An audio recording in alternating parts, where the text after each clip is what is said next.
হুমায়ুন আহমেদের কবিতা বাবার চিঠি। আমি যাচ্ছি নাখালপাড়ায়। আমার বৃদ্ধ পিতা আমাকে পাঠাচ্ছেন তার প্রথম প্রেমিকার কাছে। আমার প্যান্টের পকেটে সাদা খামে মোড়া বাবার লেখা দীর্ঘ পত্র। খুব যত্নে খামের ওপর তিনি তাঁর প্রণয়িনীর নাম লিখেছেন। কে জানে চিঠিতে কি লেখা?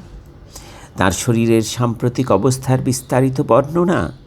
রাতে ঘুম হচ্ছে না, রক্তে সুগার বেড়ে গেছে, কষ্ট পাচ্ছেন হাঁপানিতে, এইসব হাবিজাবি। প্রেমিকার কাছে লেখা চিঠি বয়সের ভারে প্রসঙ্গ পাল্টায়, অন্যরকম হয়ে যায়। সেখানে জ্যোৎস্নার কথা থাকে না, সাম্প্রতিক শ্বাসকষ্ট বড় হয়ে ওঠে। প্রেমিকাও একটা নির্দিষ্ট বয়সের পর রোগভোগের কথা পড়তে ভালোবাসেন।